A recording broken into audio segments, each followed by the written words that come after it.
En este contexto, la prisión era un lugar de desesperación y abandono. Las condiciones insalubres, la falta de alimentos adecuados y el hacinamiento eran problemas comunes. La justicia medieval se centraba exclusivamente en el castigo de los prisioneros. La forma en que se trataba a los prisioneros en la Edad Media refleja las aptitudes y creencias de la sociedad de aquel entonces. La marginación y el castigo de los indeseables era una forma de mantener el orden social y la moral establecida. La prisión no solo encerraba a las personas, sino también los prejuicios y miedos de la sociedad. En estos oscuros calabozos se mezclaban los delincuentes con los marginados sociales, creando un ambiente donde la injusticia y la brutalidad eran comunes.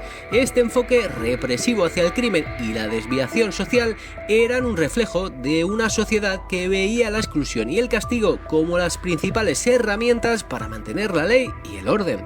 Hasta el siglo XVIII, el derecho punitivo estaba marcado por una serie de características que hoy nos resultarían incomprensibles y atroces. Los castigos de la época se definían por su heterogeneidad, caos, desigualdad, rigurosidad, crueldad y arbitrariedad. En esta era, el miedo era la herramienta principal de la justicia y los errores, a menudo graves y devastadores, eran un precio que se estaba dispuesto a pagar. Los reyes y señores feudales, en su lucha contra la criminalidad que azotaba sus territorios, a menudo recurrían a castigos no autorizados por las leyes. La cocción en calderas es un ejemplo espeluznante de estas prácticas extremas.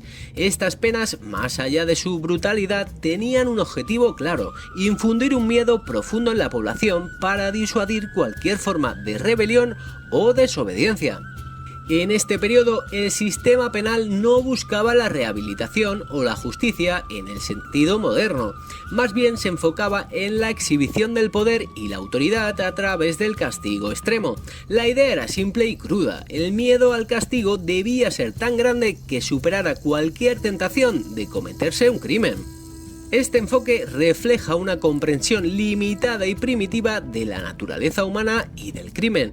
No había espacio para la idea de reforma o redención. Los delincuentes eran vistos como elementos irreparables que debían ser eliminados o al menos sometidos a través del terror.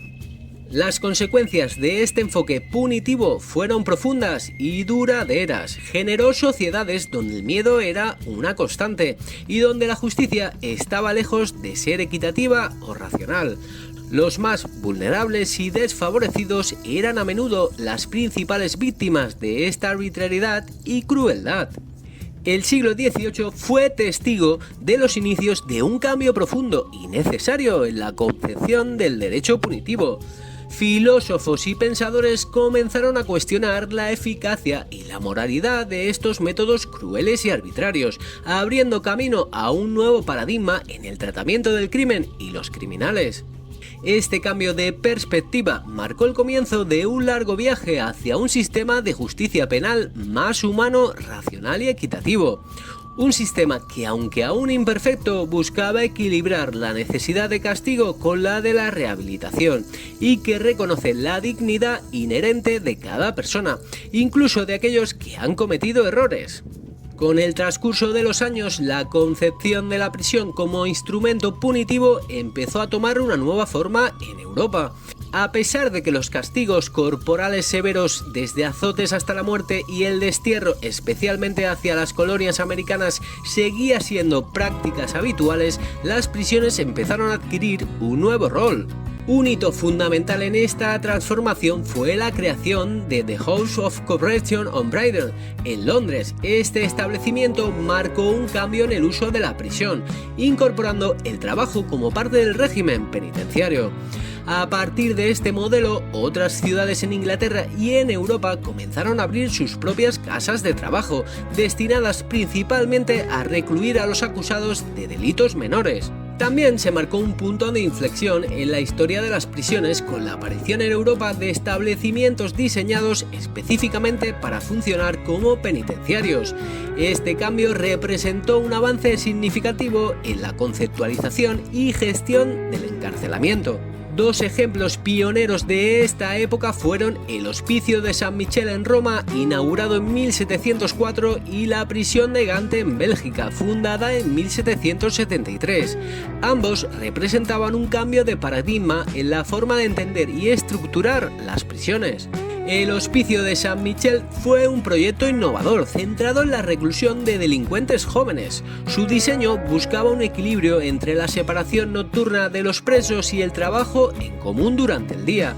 Esta dualidad tenía como objetivo mantener un control efectivo sobre los internos, al tiempo que se fomentaba un ambiente de trabajo y disciplina. La atención en la juventud delincuente reflejaba una nueva comprensión del crimen y la corrección. Se reconocía que los jóvenes delincuentes requerían un enfoque diferente, uno que ofrecía oportunidades para la reforma y la educación. Por su parte, en Gante se introdujo una innovación crucial, la separación de internos en distintos pabellones, basada en criterios como el género y la naturaleza de su delito. Hombres, mujeres y mendigos estaban alojados en espacios separados, un concepto que marcó el inicio de un enfoque más sistemático y organizado en el tratamiento de los prisioneros.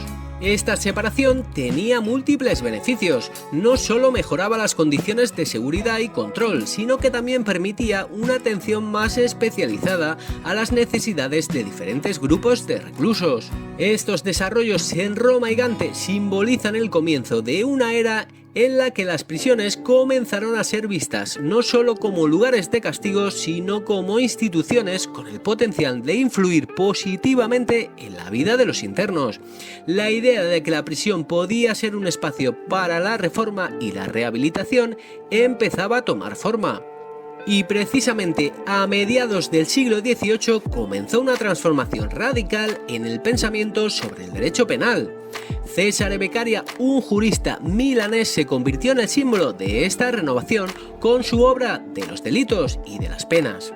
En ella, Beccaria criticó duramente el sistema penal de su tiempo y propuso un nuevo modelo basado en principios de racionalidad, legalidad, publicidad, igualdad y proporcionalidad de las sanciones, con un enfoque en la prevención de la reincidencia y la disuasión de nuevos delitos.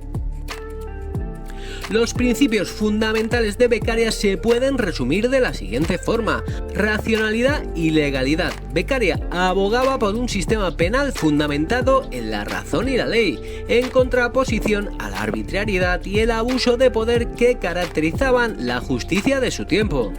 Publicidad. Insistía en la importancia de que los procesos judiciales fueran públicos y transparentes, como garantía contra los juicios injustos y secretos.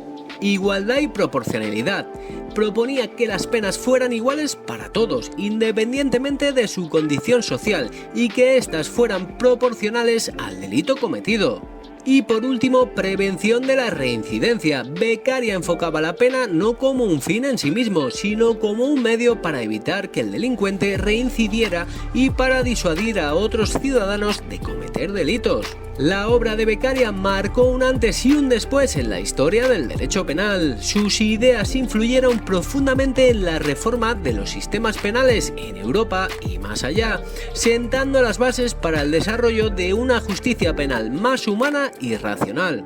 Uno de los grandes avances impulsados por los pensadores de esta era y que Beccaria defendía era la idea de la privación de libertad como una pena graduable y adaptable a la gravedad del delito.